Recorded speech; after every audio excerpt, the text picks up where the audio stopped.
આપણા સૌ જેને સાંભળવાની રાહ જોઈએ છીએ અને જબરજસ્ત આપણા મહિલા નેતા આગેવાન બેન સૌના લાડકભાઈ, નામ બોલવાની જરૂર ખરી? બોલો તમે બધા. આવો.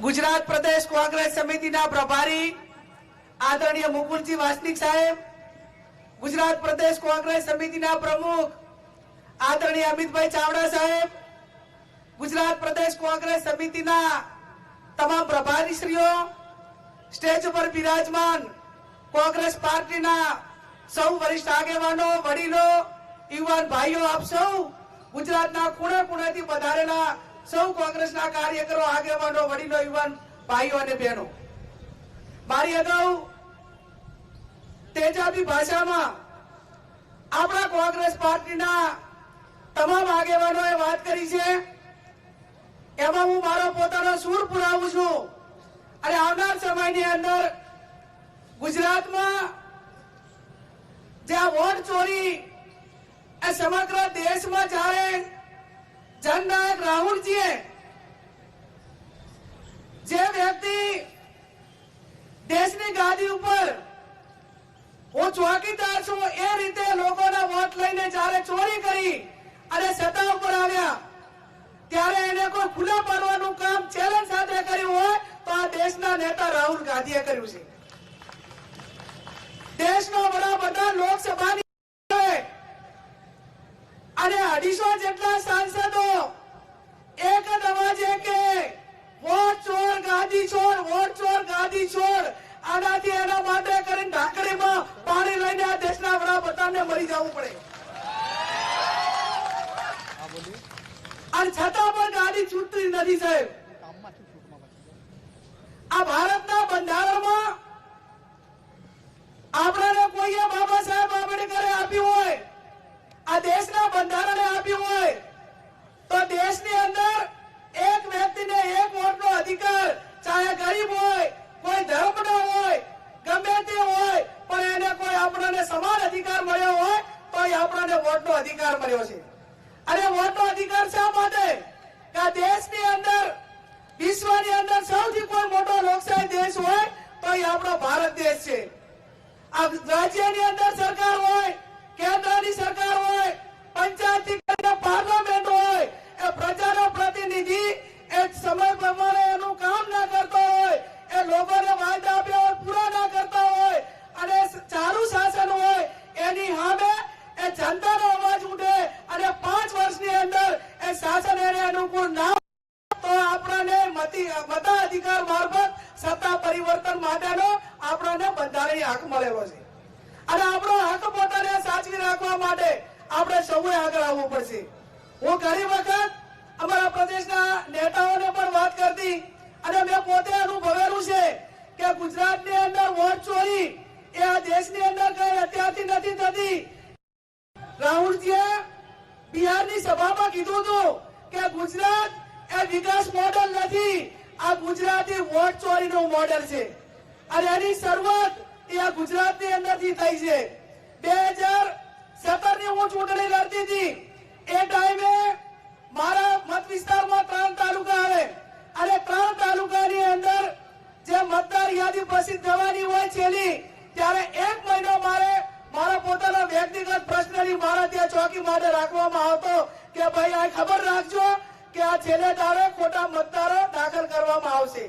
અને હકીકત એવી થઈ કે 2017માં પણ અમે 7,500 મતદારો એ રાતના 11 વાગે છેલ્લી તારીખે પકડ્યા અને અમે પુરાવા આપ્યા ચૂંટણી પંચને, અધિકારીઓને કે આ 11 વાગે 7,500 મતદારો એ આ બધા બોગસ દાખલ થયેલા છે.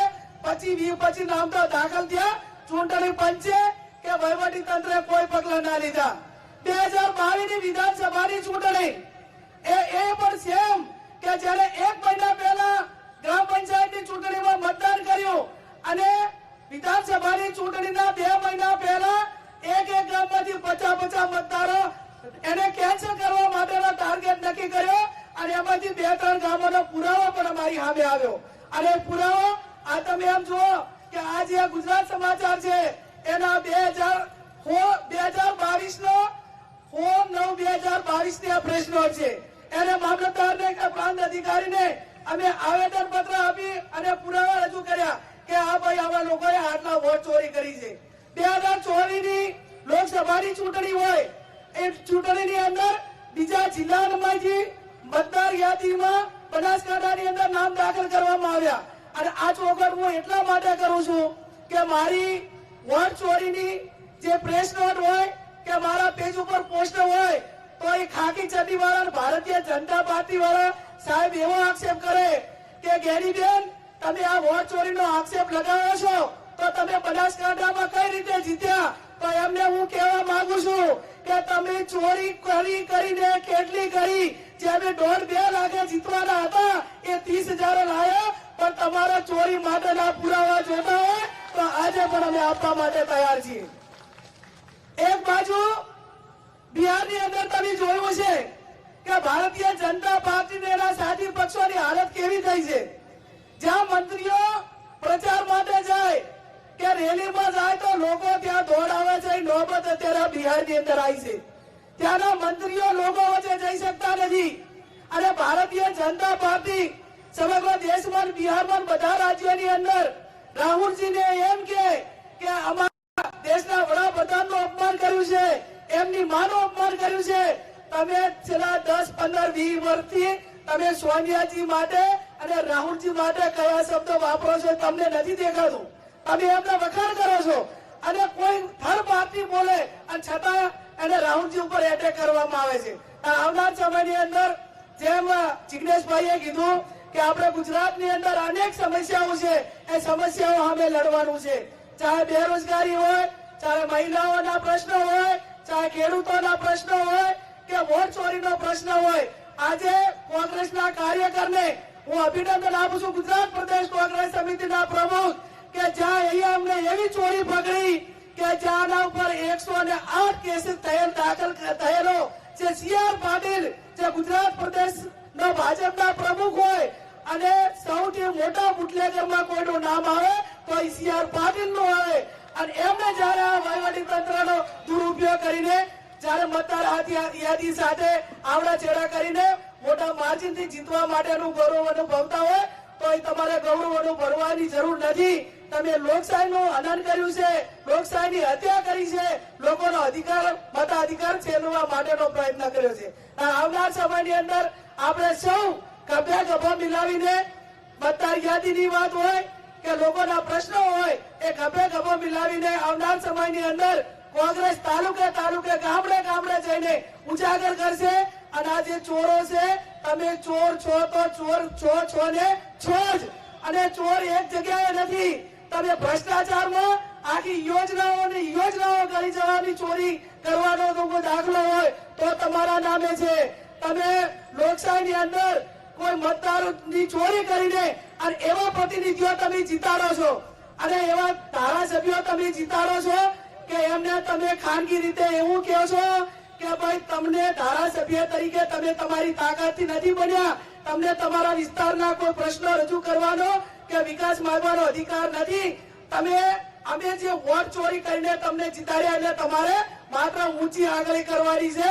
તમારે કોઈ ધારાસભ્ય તરીકે કે સંસદ સભ્ય તરીકે તમારા હકો માંગવાના નથી. અને એ લોકો માત્ર ઊંચી આંગળી કરવા માટે જ ચૂંટાયેલા છે.